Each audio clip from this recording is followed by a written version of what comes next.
Assalamualaikum teman-teman, apa kabar kalian semua? Semoga kalian semua dalam keadaan sehat selalu, urusan-urusan dilancarkan, dan rezekinya senantiasa dimudahkan. Pada malam ini, aku akan menceritakan kisah horor yang mungkin bisa terjadi pada siapa saja. Jadi, simak terus cerita ini sampai selesai ya. Cerita kali ini datang dari seseorang yang kita sebut saja namanya Nita. Kejadian ini berlangsung sekitar tahun 2006 saat Nita masih merantau di salah satu kota di Jawa. Nita bekerja di sebuah toko kain dan ngekos di dekat tempat kerjanya. Kosannya cukup besar, terdiri dari 2 lantai, dan di belakang kosan tersebut terdapat kebun yang aksesnya harus melewati perlintasan rel kereta api. Akses itu hanya cukup untuk sepeda motor. Kosan 2 lantai itu tidak hanya dihuni oleh Nita, tetapi juga beberapa orang lainnya, yaitu Adam, Eli, Jagat, Mas Adul, Siska, dan Mbak Ferda. Nama-nama ini tentu saja sudah disamarkan. Adam, Eli, dan Jagat adalah mahasiswa, sementara Nita, Siska, Mas Adul, dan Mbak Ferda adalah perantau seperti Nita. Meskipun berbeda latar belakang karena setiap hari sering berbincang dan berkumpul, mereka jadi akrab seperti keluarga sendiri. Namun, ada satu penghuni yang sedikit berbeda, yaitu Mbak Ferda. Mbak Ferda dikenal memiliki karakter dingin, cuek, sinis, dan kadang galak. Kehidupan di kosan itu awalnya berjalan normal dan damai, hingga suatu hari terjadi insiden di perlintasan rel kereta api. Salah satu teman Nita menjadi korban. Sejak saat itu, kehidupan mereka berubah, dihantui oleh teror yang mengerikan. Lalu, seperti apa teror itu, dan bagaimana mereka mengatasinya? Mari kita lanjutkan ceritanya. Pada suatu malam, setelah salat Isya, Siska mengajak Nita untuk makan di luar. Namun, Nita merasa malas dan mengatakan bahwa hatinya tidak enak. Perasaanku lagi nggak enak, kata Nita. Namun, karena Siska terus memaksa, akhirnya Nita setuju. Mereka pun pergi berboncengan dengan motor ke warung terdekat. Di sana, mereka membeli beberapa kebutuhan sehari-hari seperti sarden, biskuit, mie instan, dan makanan lainnya. Setelah selesai belanja, mereka memutuskan untuk makan nasi goreng di warung Pak Nonot yang ada di dekat situ. Setelah makan, mereka kembali ke kosan. Dalam perjalanan pulang, mereka melihat sekelompok orang yang terlihat seperti preman menaiki sebuah mobil jeep. Sebelumnya, Nita dan Siska memang sudah mendengar tentang kasus perampokan di daerah itu. Siska berkata, "Nit, gimana nih?" "Aku takut." Nita menjawab, "Iya nih, gimana ya?" Akhirnya, Siska memutuskan untuk menancap gas. Mereka sempat merasa panik karena mobil jeep tersebut tampak mengikuti mereka. Namun, alhamdulillah, mereka berhasil sampai di kosan dengan selamat. Saat tiba, suasana kosan sedang ramai. Adam sedang main HP, sementara Eli sedang berbincang dengan Jagat. Ketika Nita hendak masuk ke kamarnya, dia berpapasan dengan Mbak Ferda. Namun, ada yang aneh dengan Mbak Ferda malam itu. Ia berjalan pelan dengan tatapan kosong, kulit wajahnya tampak sangat pucat seperti mayat. Nita hanya diam, tidak menyapa, lalu langsung masuk ke kamar dan tidur. Keesokan paginya sekitar pukul 7, Nita terbangun karena mendengar keramaian di luar. Rasa penasaran membuatnya keluar dan mendapati orang-orang kosan serta warga sekitar berkumpul di perlintasan rel kereta api. Nita mendekat untuk melihat apa yang terjadi. Ternyata Mbak Ferda ditemukan meninggal dengan kondisi mengenaskan. Motornya hancur dan belanjaannya dari pasar berceceran di mana-mana. Kondisi tubuhnya terlalu ekstrem untuk dijelaskan. Menurut warga, perlintasan rel kereta itu memang rawan kecelakaan karena tidak ada palang pintu. Jika seseorang tidak berhati-hati dan tidak menengok kanan kiri sebelum melintas, kemungkinan kecelakaan sangat tinggi. Beberapa jam setelah jenazah Mbak Ferda dievakuasi, lokasi kecelakaan belum sepenuhnya dibersihkan. Bekas noda darah masih ada di sekitar rel. Adam yang memiliki fobia darah merasa tidak nyaman. Ia berkata, "Bau darahnya itu sampai ke sini, jijik banget." Teman-temannya hanya menggeleng-gelengkan kepala mendengar keluhan Adam. Tiba-tiba, Adam memetik jeruk nipis dari pohon di depan kosan. Dengan santainya, dia meneteskan jeruk nipis itu ke noda darah di rel. Teman-temannya hanya bisa melihat tanpa bisa mencegah. Bahkan pacarnya, Eli, memutuskan untuk mengakhiri hubungan mereka karena takut dengan tindakan Adam yang dianggap tidak masuk akal. Muncul mitos bahwa meneteskan jeruk nipis ke darah orang yang meninggal akibat kecelakaan seperti ini bisa membuat arwahnya tidak tenang dan menyebabkan teror di sekitar. Apakah itu benar atau tidak? Hanya Tuhan yang tahu. Namun sejak hari itu, kosan mereka tidak pernah sama lagi. Adam diputusin seperti itu bukannya menyesal, mikir, atau introspeksi. Dia malah berkata, "Ya sudah, terserah. Sampai mutusin aku, lagian mana ada setan bisa bunuh orang. Kalau memang sudah waktunya mati, ya mati." Ellie hanya bisa menangis mendengar jawaban Adam. Dari situ Ellie memutuskan keluar dari kosan. Singkat cerita, sekitar pukul 10 malam ketika Nita sedang tiduran di kamarnya, tiba-tiba terdengar seperti ada yang mengetuk pintu. Penasaran siapa yang mengetuk malam-malam begini? Nita membuka pintu dan mendapati Adam berdiri di sana. Wajahnya terlihat kesal dan seperti marah. "Heh, tadi siapa yang lempar bangkai ke kamarku? Terus, sampean yang tadi gedor-gedor pintu ya?" kata Adam dengan nada tinggi. "Bukan saya, Mas. Di kosan kita cuma bertiga kan?" "Mas, saya sama Siska," jawab Nita bingung. "Loh, tadi Siska juga bilang bukan dia. Jangan-jangan kamu." Akhirnya, Adam menceritakan apa yang dia alami. Saat di kamar, tiba-tiba dia mencium bau bangkai yang sangat busuk. Dia mencari sumber bau itu tapi tidak menemukannya. Tidak lama setelah mencium bau itu, pintu kamarnya diketuk seseorang. Ketika dia membukanya, tidak ada siapa-siapa. Setelah ditutup lagi, selang beberapa menit pintunya diketuk lagi. Karena itu, Adam curiga Nita atau Siska yang mengganggunya. Mereka pun sempat berdebat, namun Nita dan Siska tetap bersikeras bukan mereka pelakunya. Adam akhirnya berkata, "Bisa jadi itu Mbak Verda ngacau sampean." Setelah perdebatan itu, Adam kembali ke kamarnya sementara Nita kembali berbaring di tempat tidurnya. Tapi belum lama berselang, Nita terbangun karena mendengar suara teriakan dari kamar Adam. Suara itu terdengar seperti orang ketakutan. Karena khawatir, Nita memberanikan diri keluar kamar untuk melihat apa yang terjadi. Saat tiba di depan kamar Adam, dia mendapati Siska sudah ada di sana, mencoba membuka pintu kamar Adam. Tapi entah kenapa, pintu itu tidak bisa dibuka. Padahal biasanya Adam tidak pernah mengunci pintunya. Akhirnya mereka memutuskan mendobrak pintu itu. Setelah beberapa kali didorong dengan keras, pintu pun terbuka. Mereka mendapati Adam pingsan di atas kasur dengan mulut menganga. Nita dan Siska berusaha menyadarkannya sambil berkata, "Mas Am, bangun! Bangun, Mas!" Setelah beberapa saat, Adam akhirnya sadar, tapi dia tampak sangat panik dan ketakutan. Dia berteriak, "Mana setannya? Mana setannya?" Siska mencoba menenangkan. "Mas, tenang, tidak ada setan kok." Namun Adam tetap histeris, terus berkata, "Aku tadi lihat setan berdiri di samping kasur dan aku tidak bisa gerak." Malam itu, Adam mengalami repan atau ketindihan. Keesokan harinya yang kebetulan adalah hari libur, Adam yang biasanya bangun pukul 8 pagi, tidak keluar dari kamar hingga pukul 3 sore. Melihat keanehan itu, Nita dan Siska mulai khawatir.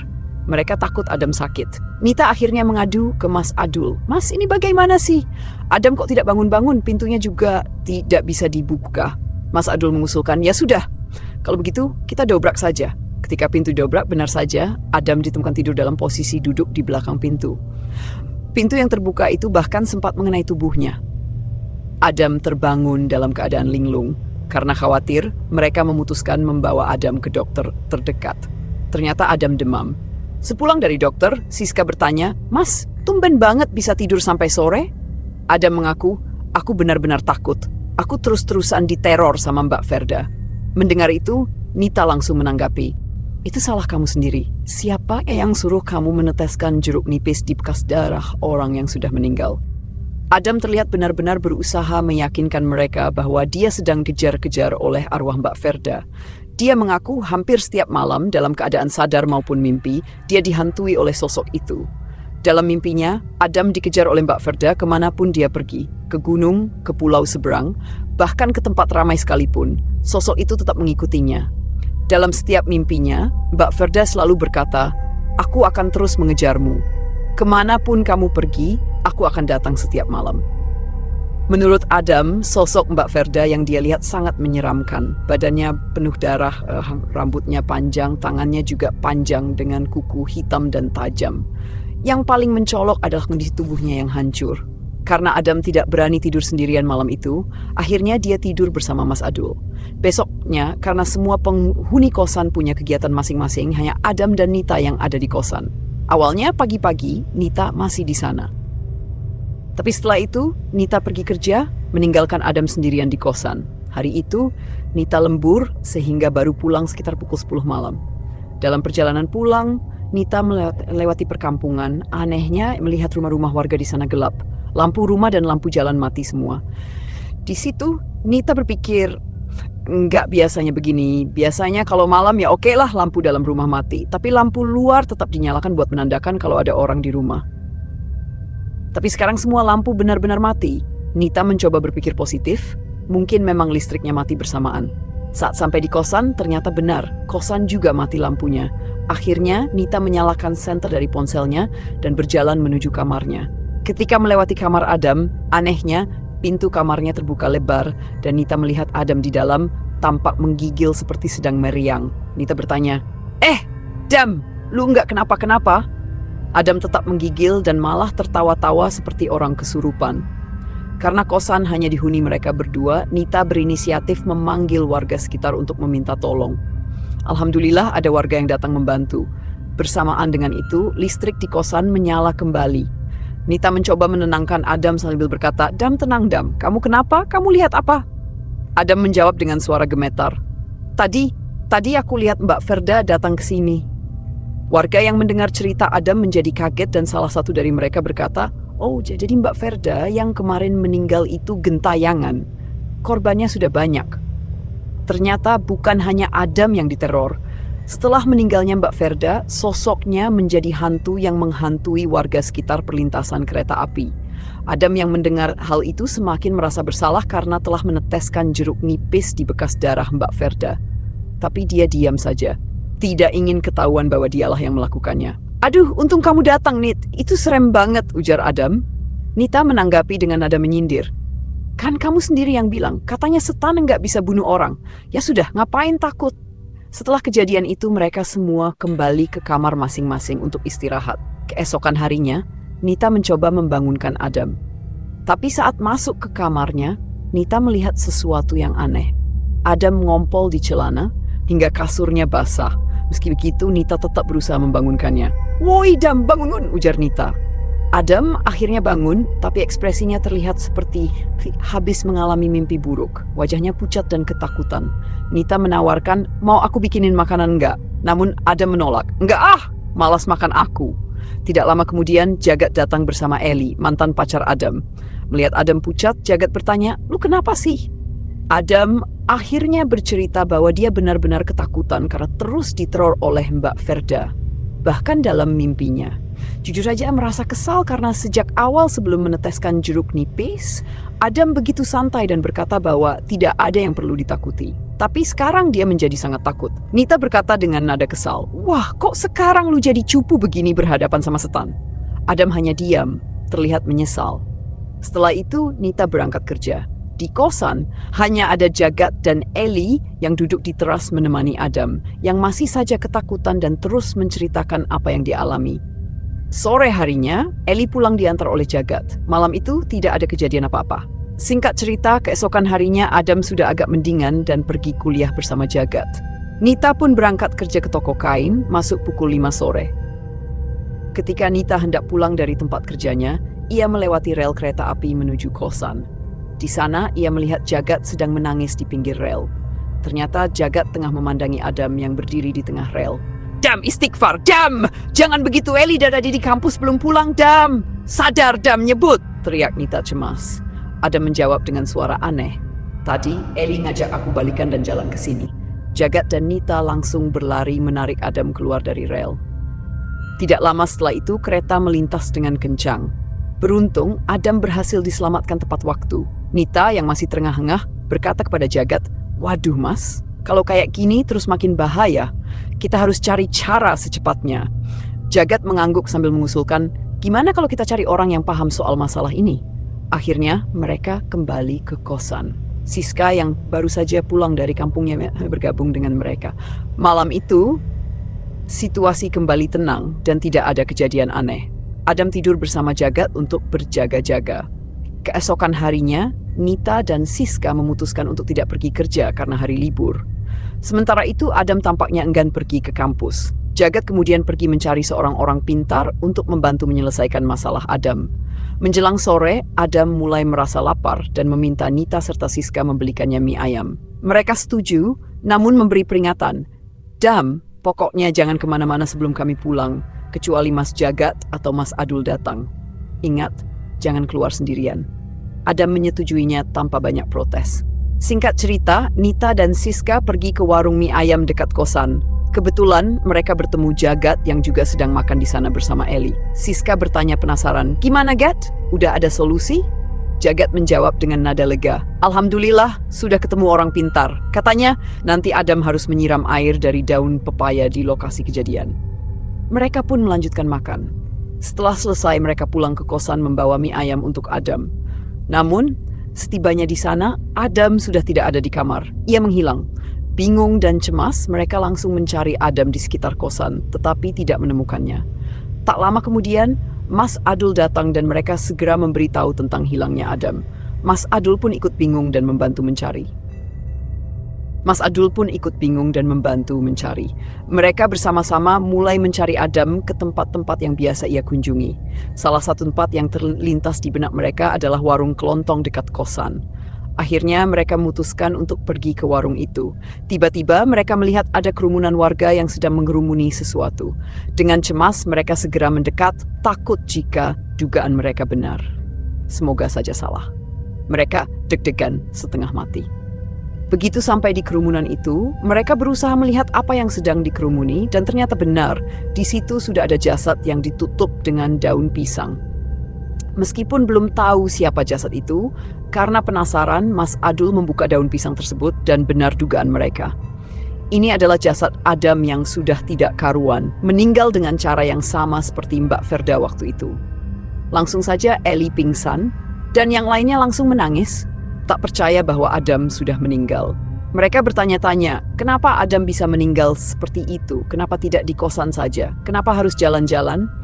Mas Adul langsung menyuruh yang lain untuk mengemas barang-barang milik Adam dan menghubungi keluarganya. Hari itu benar-benar kacau, bahkan Eli tidak bisa makan karena terus teringat kondisi jasad Adam. Keesokan harinya, keluarga Adam datang untuk melihat jenazahnya yang sudah disiapkan di masjid. Begitu mereka melihatnya, mereka langsung sangat sedih. Bagaimana tidak, jasad Adam sangat kurus, kata warga, mungkin beratnya sekitar 25 kg, karena banyak bagian tubuh yang tidak ditemukan. Mereka tidak tahu kemana bagian tubuh tersebut hilang. Namun, meskipun Adam telah meninggal, teror Mbak Verda tidak berhenti begitu saja. Seperti yang dikatakan warga, teror itu tidak hanya menimpa Adam, tetapi juga orang-orang di sekitar tempat kejadian, teman kosan, dan semuanya yang terlibat. Anehnya, setelah Adam meninggal, pohon jeruk nipis yang dulu dipik Adam dan digunakan untuk meneteskan darah jenazah Barda mendadak mati layu. Ada cerita dari seorang warga bernama Bubaria, seorang pedagang warung makan yang jaraknya sekitar 100 meter dari kosan Nita. Warungnya juga menjadi tempat tinggalnya. Suatu malam, setelah warungnya sepi pengunjung, Bubaria memutuskan untuk menutup lebih awal, sekitar pukul 8 malam.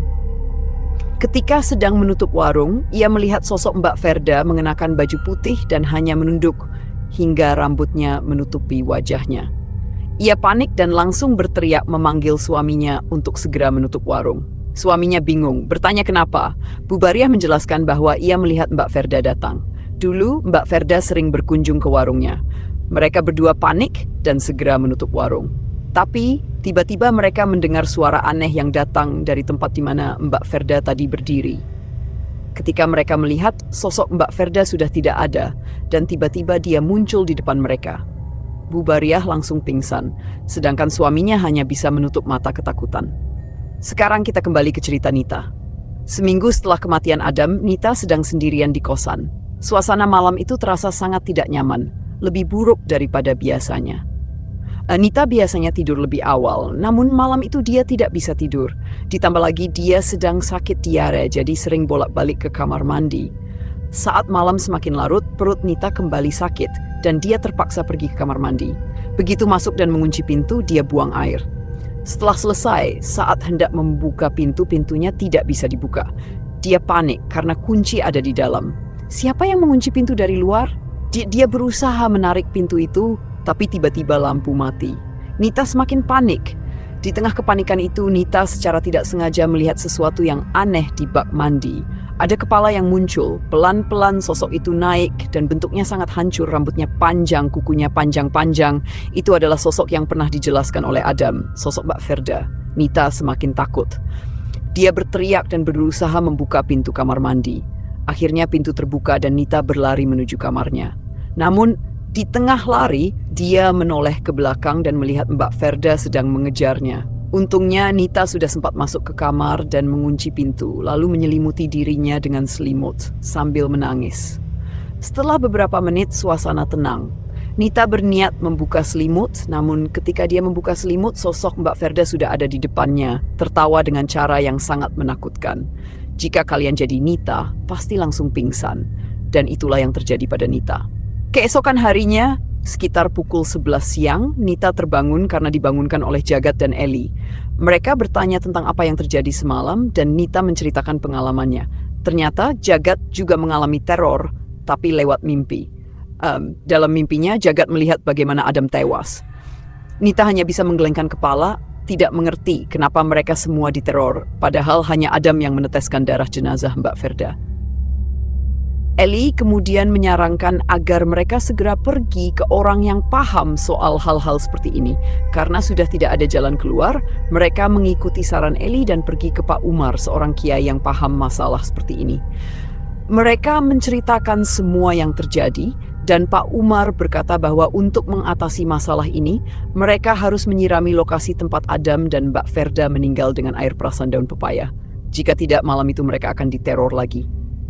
Terutama Nita, karena dia pernah langsung bertemu dengan teror tersebut. Pak Umar juga menambahkan bahwa teror ini dipicu oleh energi dari sosok Mbak Verda yang sangat kuat. Setelah mendengar penjelasan Pak Umar, mereka pergi mencari daun pepaya segar dan kembali ke kosan. Mas Adul bertanya dari mana mereka dan mereka menjelaskan apa yang sudah mereka lakukan. Tidak lama setelah itu, Pak Umar datang membawa ember besar dan memulai ritual. Setelah daun pepaya dicampur dengan air yang sudah disiapkan, mereka langsung menuju lokasi tempat kejadian. Pak Umar dan Mas Adul mulai menyirami lokasi tersebut, dan mereka melihat hal aneh. Tidak ada kendaraan yang lewat di jalan rel tersebut, padahal seharusnya ada kereta yang lewat.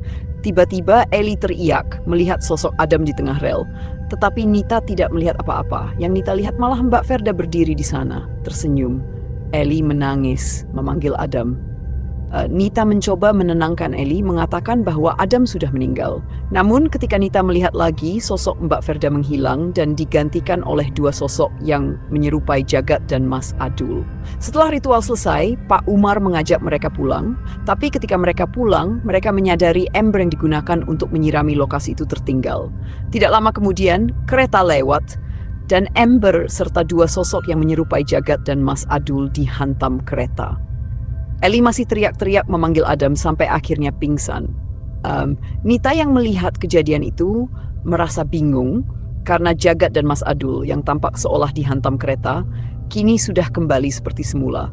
Mereka semua akhirnya pulang dan Pak Umar menyarankan agar mereka segera meninggalkan kosan. Meskipun ritual sudah dilakukan, energi dari sosok Mbak Verda masih cukup kuat. Eli akhirnya dibawa pulang oleh Pak Umar, sedangkan yang lain kembali ke kamarnya masing-masing. Malam itu mereka tidak lagi diteror.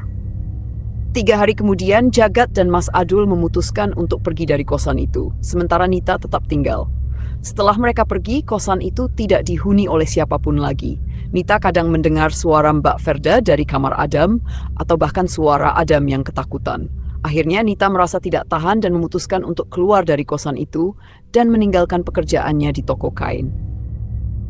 Dia takut nasibnya akan sama seperti Adam dan Mbak Verda. Itu dia teman-teman, cerita tentang petaka gara-gara jeruk nipis. Apakah kalian percaya dengan mitos ini? Tulis pendapat kalian di kolom komentar.